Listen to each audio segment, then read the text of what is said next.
Hello students. तो आज का हमारा टॉपिक है बैंकिंग।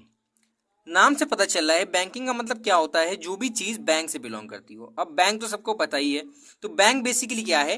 बैंक एक इंस्टीट्यूशन है जो कि क्या करता है, हमारे बिजनेस या हमारी पर्सनल लाइफ के डिपॉजिट्स और लेंडिंग मनी को सॉल्व करता है। मान लेते हैं बैंक हमारा क्या है, बेसिकली एक सिंपल एक सोर्स है जहां पे हम क्या करते हैं, पैसे को अपने स्टोर करते हैं। ठीक, ये होता है हमारा बैंक। अब जैसे सबको पता होगा कि बैंक में हर इंसान को अपना एक पर्टिकुलर बैंक अकाउंट ओपन करना होता है। ठीक, तो बैंक अकाउंट हमारे कितने टाइप के होते हैं?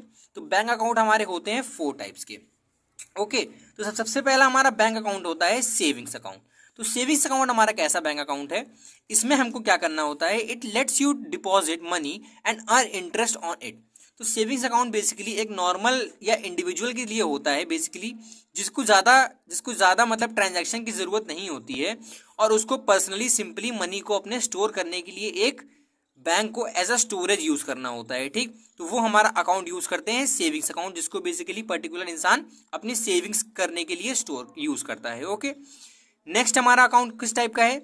नेक्स्ट अकाउंट हमारा है करेंट अकाउंट, जो कि हमारा क्या है, करंट अकाउंट बेसिकली क्या है, एक टाइप का अकाउंट है जिसमें हम क्या करते हैं, अपनी डेली लाइफ के फाइनेंशियल ट्रांजैक्शंस को के लिए यूज करते हैं और it is used by business professional. तो ज्यादातर इस टाइप के अकाउंट का यूज बिजनेस प्रोफेशनल लोग करते हैं जिनको डेली बहुत ज्यादा ही ट्रांजैक्शंस करनी होती हैं। ठीक, इसमें जो इंटरेस्ट रेट है वो बहुत ही लो होता है और सेविंग्स में इंटरेस्ट रेट बहुत हाई होता है। ओके, नेक्स्ट हमारा क्या होता है, नेक्स्ट हमारा जो टाइप का अकाउंट है वो है हमारा फिक्स डिपॉजिट। तो फिक्स डिपॉजिट नाम से पता चल रहा है कि फिक्स डिपॉजिट, तो इसमें हम क्या करते हैं, एक सर्टेन सम ऑफ मनी को, यानी हमने मान लो एक सर्टेन सम ऑफ मनी को एक पर्टिकुलर टाइम के लिए बैंक में स्टोर कर दिया। ठीक, और वो इन्वेस्ट हमने मनी कर दिया कुछ टाइम के लिए। मान लो हमने एक अमाउंट लिया 50,000 रुपीज हमारे पास है और हमने उस 50,000 रुपीज को बैंक में 2 ईयर्स या 3 ईयर्स के लिए स्टोर कर दिया। तो हमको क्या होगा, 3 ईयर्स के बाद एक सर्टेन सम मिलेगा अमाउंट का, जो कि हमारा क्या होगा, उसको हम अमाउंट बोलेंगे जो हमको मिलेगा उस पर्टिकुलर टाइम के बाद। ठीक, तो ये हो गया हमारा फिक्स डिपॉजिट।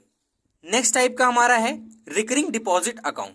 तो रिकरिंग डिपॉजिट अकाउंट हमारा क्या है, रिकरिंग डिपॉजिट अमाउंट हमारा अकाउंट एक इस टाइप का अकाउंट है जिसमें हम क्या करेंगे, एक सर्टेन सम ऑफ मनी को, यानी मान लो हम 1,000 रुपीज को फॉर 2 ईयर्स यानी 24 मंथ तक कंटिन्यूअसली बैंक में जमा करते रहेंगे मंथली, हर मंथ। ओके, और हर मंथ जमा करने के बाद 2 साल बाद जब हम जमा कर लेंगे उसके बाद हमको एक सर्टेन सम मिलेगा, यानी हमारा अमाउंट जो हमको सर्टेन सम मिलेगा विद इंटरेस्ट, वो हमको बैंक प्रोवाइड करेगा और वो हमारा किस में मिलेगा, हमको रिकरिंग डिपॉजिट अकाउंट में मिलेगा। ठीक, इसका इंटरेस्ट रेट जो होता है वो बहुत ही हाई होता है। ठीक, तो इस चैप्टर में हमको ऊपर के 3 यानी सेविंग्स, करेंट और फिक्स्ड डिपॉजिट अकाउंट से हमको इतना मतलब नहीं है, लेकिन जो हम इसमें पढ़ने वाले हैं वो है हमारा रिकरिंग डिपॉजिट अकाउंट।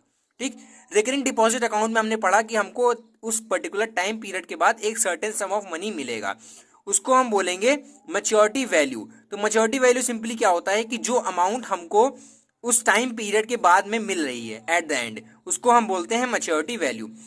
सिंपली अब हम इंटरेस्ट निकालेंगे। मान लो हमने एक अमाउंट जमा करी, तो पहले हमको पता है कि अगर हमने 1,000 रुपीज जमा करे 24 मंथ तक, तो हमारे 2 साल में हमने कितने रुपए जमा कर लिए, ऑलमोस्ट हमने 24,000 रुपीज को बैंक में जमा कर दिया है। तो उसके बाद जो हमको अमाउंट मिलेगी, तो हमको कितना एक्स्ट्रा मिल रहा है उसको हम बोलते हैं इंटरेस्ट। तो इंटरेस्ट सिंपली क्या होगा, इंटरेस्ट निकालने का सिंपल फॉर्मूला है प्रिंसिपल यानी पी मतलब हम कितना पैसा जमा कर रहे हैं। ठीक, एन मतलब कितने टाइम के लिए जमा कर रहे हैं और आर मतलब कितना रेट हमको इंटरेस्ट बैंक से मिल रहा है। ओके, तो सिंपली फॉर्मूला क्या है, P into N plus 1/2 into 12 into R by 100। तो ये फॉर्मूला हमारा इंटरेस्ट निकालने का है।